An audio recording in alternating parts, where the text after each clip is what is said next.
Aaron with the call. MIXBOY goes in, last year's winner. Dr. Cross is about to move up. So Dr. Cross edging towards the starting stalls. And the Dance King, the last one to load. All in. Ready? And they're off. Very awkward start for Love You Whatever. Surrendered a few lengths.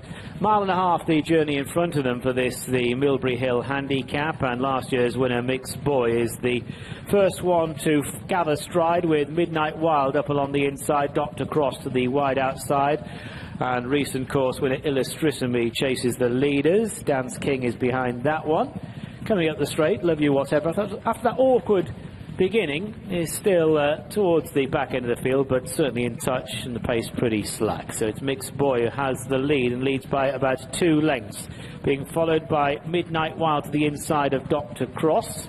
Love You Whatever has caught them up and are now moved into a close 4th place. Illustrissimi to the inside, and Dance King is the back marker. Going into the bend, and it's MIXBOY and Joe Fanning making it from Dr. Cross as they edge towards the back straight with a mile to gallop. Midnight Wild, predominantly white jacket to the inside running rail. Love You Whatever around the field. Illustrissimi held up and Dance King held up last of the runners. So the field now edge towards the 7 furlong point. And down the far side they go, and it's MIXBOY, winner over jumps at Sedgefield when last seen, leads here by almost 2 lengths with Midnight Wild and Dr. Cross disputing 2nd place. Love You Whatever is following. Illustrissimi in the black and blue jacket is next, and a length away is Dance King, and they head now towards the final 5 furlongs. MIXBOY is still the leader.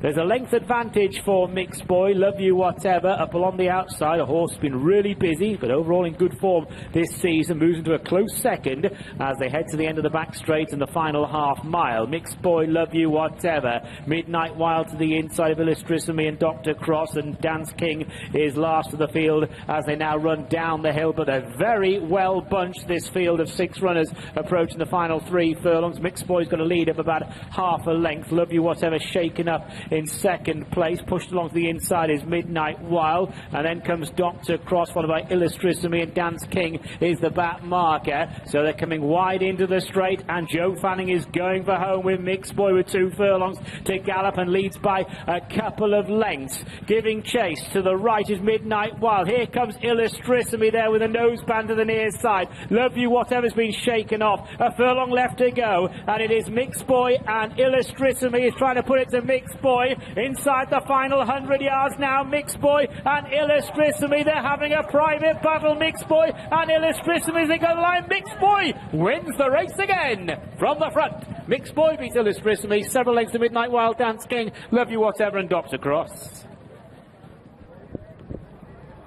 Paul and Clare Rooney will have better horses than MIXBOY, but they won't have that many more popular on him. He's just a lovely, lovely racehorse. 8 years of age, he's won on the flat, over hurdles and over fences. He's won this race for the 2nd year in a row, and he's made all under Joe Fanning for Keith Dalgleish, and he beats the favourite Illustrissimi in 2nd place for Ivan Furtado and Gabriel Manoon, and just isn't he really likeable pony? You've got to like his attitude, haven't you? And your really gutsy performance, front running right from Joe Fanning. Did it on his terms, but you're thinking the favourite when he looms up, especially when he got this near side rail as well. There was sufficient room for him to go through. Once he loomed up, you thought that the weight difference would make the difference. I think he's getting 19 pounds a second, but he just couldn't get past MIXBOY. He's just really tough.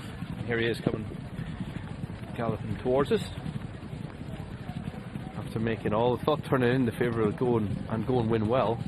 And in truth, coming back, sort of turning in, Dance King, Dr. Cross won the first beat. They were, yeah. Dance King never looked really happy. He was niggled along with a full circuit to run. Dr. Cross came off the bridle as well. Love You Whatever didn't help himself with a slow start, but that wasn't the reason he got beaten. He just wasn't good enough on the day. The second's done nothing wrong. You'd have to say he's been produced at the right time. He's got this near side rail. Every chance he's going to follow up that win last time out, but he just couldn't get past the grey horse. No, he couldn't. And he's been well placed, and he's won here for a mark of 87. £9 higher than his win last year, and that we'd won over hurdles at Sedgefield last time out. You can't help but like him. Okay, let's get the SPs for our 3rd race of the afternoon. Thanks. Now, MIXBOY wins 100 to 30. Joe Fanning for Keith Dalgleish in the colours of Paul and Clare Rooney. 12 months on from success in this race last year. Illustrissimi was the 2-to-1 favourite. Back in second, all 6 round, over a mile and a half here. Let's have a look at the time. 2:44.06, 12.06 outside of the standard. Though our first races were, of course, over the 5, well, that's over the mile and a half, but a fair bit slower than the opening couple. Away we go then to Bangor for the next there. This is the 135. It's Division 1 of the StarSports.bet Novices Handicap Chase. All 10 go. There are 15 fences to jump. I think all still stand their ground at Bangor today, all declared runners. Boy in a Bentley is 5 to 2. Just I was telling David that Bolving was going to go off favourite. Bolving is 7 to 2. It's Buster is 5 to 1. Sauvignon 7 to 1. 8 to 1 and bigger the rest. Let's kick off then with the horse at the top of the market. Boy in a Bentley. Neil Mulholland trains and Noel Feely will ride. Fell last time at Wincanton. That was on very different ground. That was just 11 days ago. What would have happened on that occasion, do you think? I'm not sure. I mean, he did look as if he was in a reasonable position at that time, but whether he would have won, and his 4 starts over fences, well, that was his 3rd non-completion. He was 2nd in between.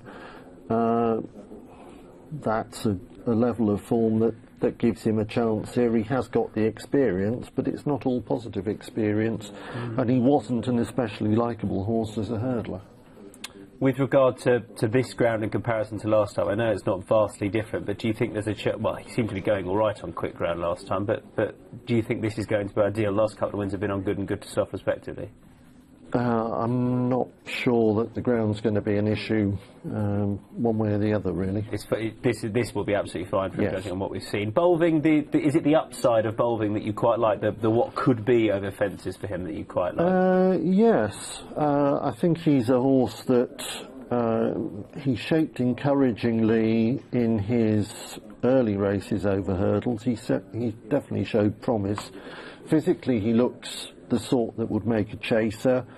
He was well backed on both his handicap hurdle starts, running off a mark of 100. When he was 2nd at Campton on his final start, he was up against a horse who was in really good form at the time in Ramore Will.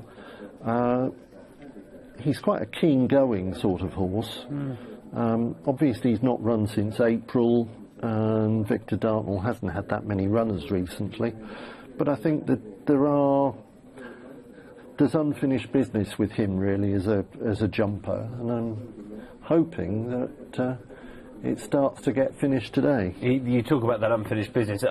You can half see why he was quite well back for those handicap hurdle starts based upon the bumper form he showed. Although he was sent off 12 to 1 for that Aintree bumper, he then got a handicap mark over hurdle.